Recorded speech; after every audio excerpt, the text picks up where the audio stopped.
Matt will be here with the control in a few minutes. And this is somebody, I don't know who this is. This is Maxine. Thank you, baby. Appreciate it.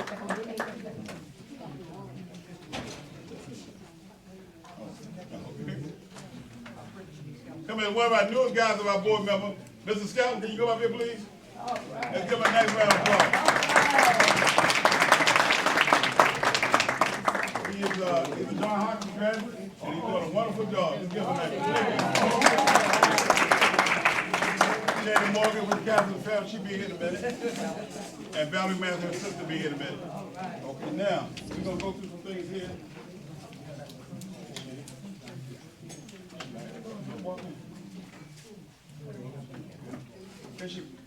The first award is going to go there. This is going to read something a little different. Neighbors United Appreciation Award presented to for work in Park House Committee year 2016, signed by myself. Bessie Gardner, come on up here.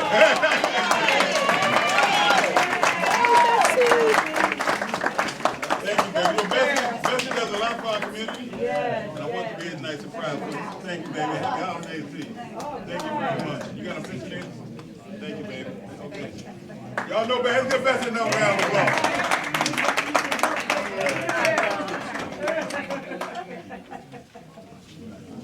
Miss Simon here? Yeah. Miss Blackwell called. Y'all know Miss Blackwell is the secretary for PHR.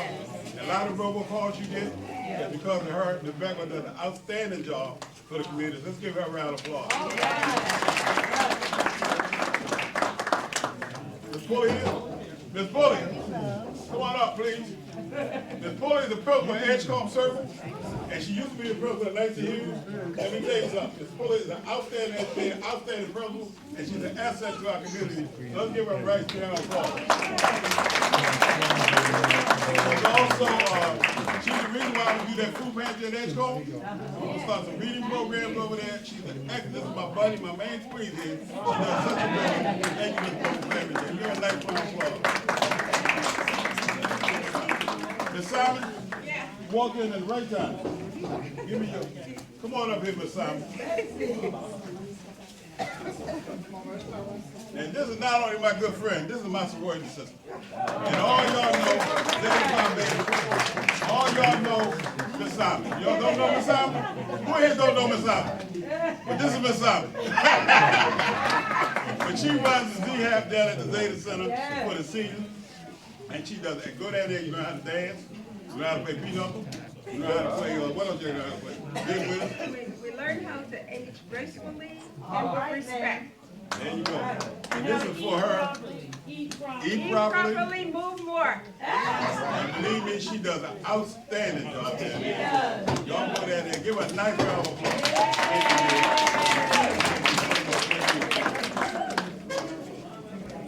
Now, I'm going to tell y'all this.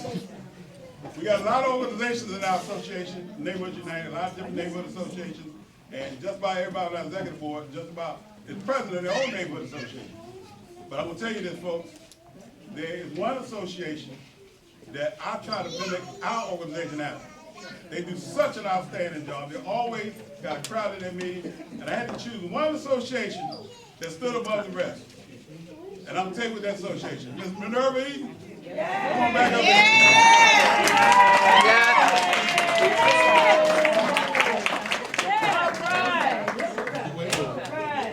I'm not taking anything away from nobody in the association. But if you ever go to a Hilltop 4100 meeting, this is the lady. Let's give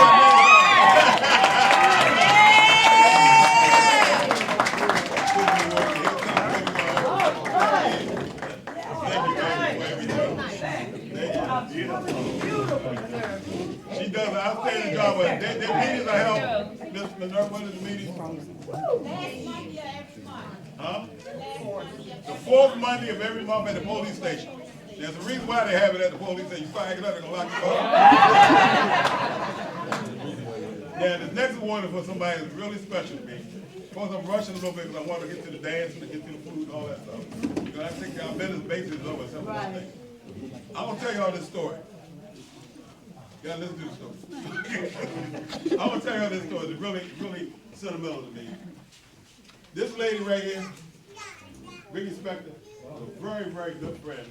And I can say that I'm probably my mother's best friend. All right. I gotta stop for a moment. My mother's birthday was a couple days ago. I lost my mom 15 years ago. But every time I would call my mother, she said, Ricky's here.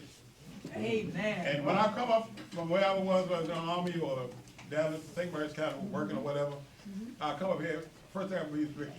And I know Ricky and my mother were great friends. Not too long ago, I was in the hospital. I had a terrible, terrible back operation.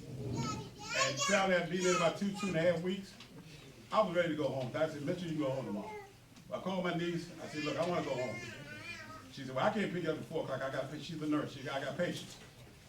So I said, you know, I really want to go by 11 o'clock during the day. And I said a little prayer to my mom. Amen. And a little prayer to God. I said, I really want to go home. And I'll tell you this to God too. When I tell people stories like they really don't understand, because this happens to me all the time. People really don't understand how powerful God is. Yeah. And I said this prayer, and before I hung the phone up, well, it wasn't answered right there because the phone had to ring. But the phone rung, and I had no idea this woman knew I was in the hospital. And she said, George, I hear you in the hospital. She said, what's going on? I said, Rick, I'm ready to get out of here. And she said, I'll be there in 10 minutes to pick you up. Now, no one else called. Now, you really understand the story behind that. Ricky came down and picked me up. She said, well, George, I'm crazy done lunch.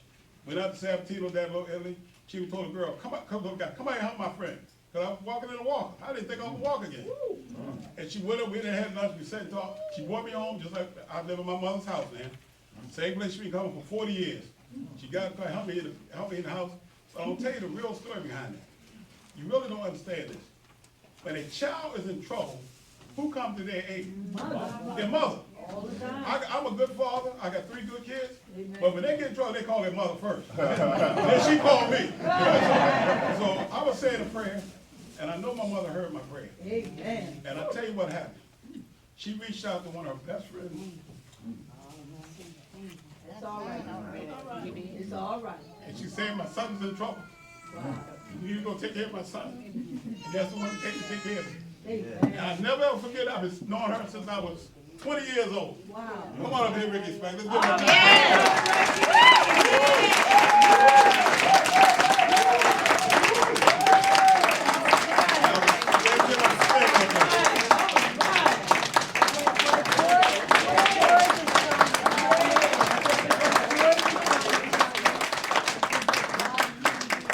Hello. That's why he made money. You know, I was so upset. Y'all know, you read it all in the papers, all over the news. And I tell you something, and that's her friend over there, Oscar. Every woman deserves an Oscar.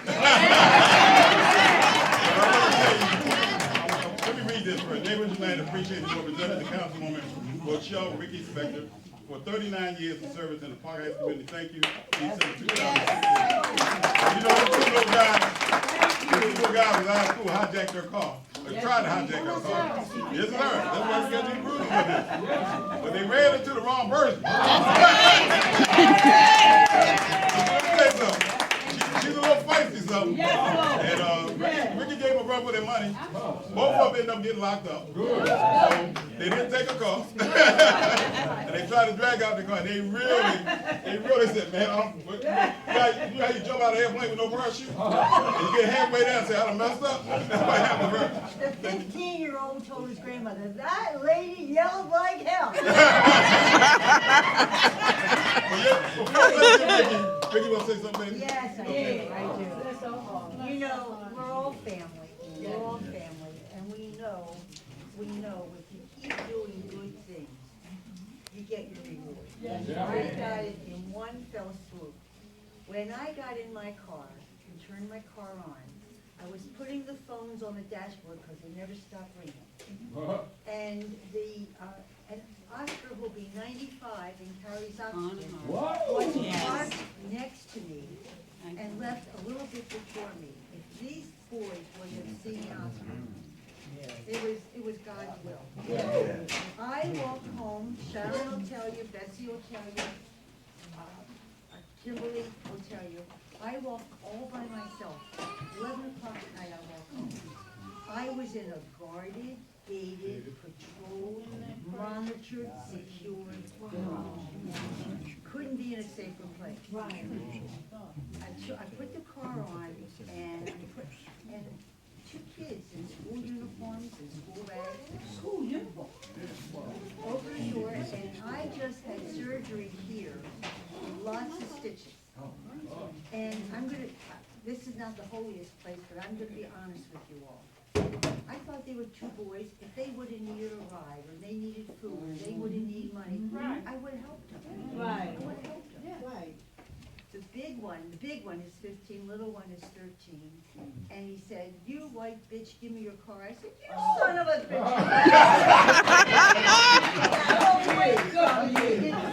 And I'm holding on to the steering wheel, and they caught me in the eye, and I'm 80 years old. Wow. Took me and threw me across the garage into a concrete pillar. Not a broken stitch, not a broken eye, not a broken bone. Was the good Lord, was the good Lord? Yes, he was. Yes, he was. And I was thinking, you son of a bitches, you're not, and good for you. And the big one gets behind the wheel, and the little one gets in the passenger side.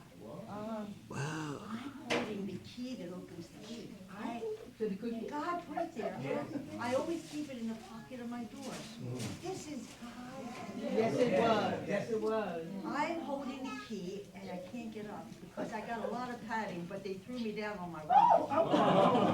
And I'm screaming, help, help. Right. Two men that work in the building heard me screaming. Good. The little one got out of the passenger side and he was coming to get me because I was on the ground to get him out. Right. Because they knew I'd get him out of the gate. Right. The big one behind the wheel couldn't see it, but the little one saw the two men running.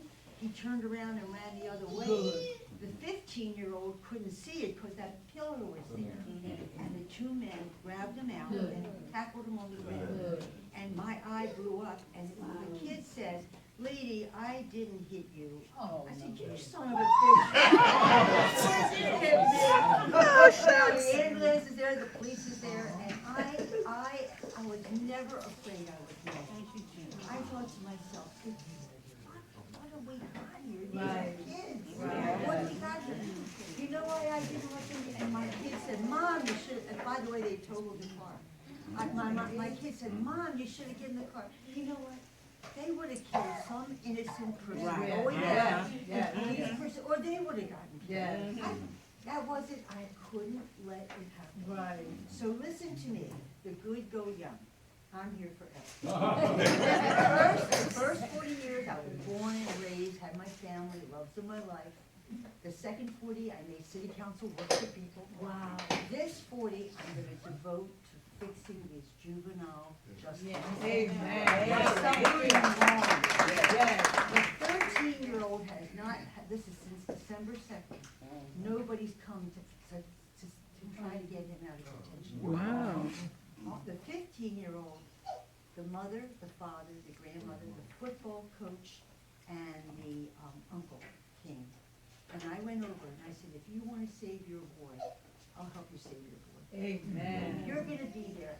And the grandmother kissed my hands. She was so grateful. It's his first time to be in trouble. I raised 3 boys. I said to my boys, "I judge you by your parents. I judge you. If you can't help them, they'll make you mad. And better you should cry than I should." That's right. And I gotta tell you, if there are no consequences and you keep stealing nickels, That's you right. get the courage to rob a bank in daylight. Right. You've got to have consequences for bad. Yes. The 13-year-old has a 2-year rap sheet for fraud. And he's little. I want to tell you, I came over from the hospital and I have 4 great-grandsons. Izzy, Meyer, Charlie, and Gabriel. Sounds like my grandfather's peanut. Izzy only wants to come and see Bubby, only wants to sing me Twinkle Twinkle in Chinese. My granddaughter only wants to worry, he'll be scared when he sees me because I look beautiful compared to how I look. So, but she couldn't,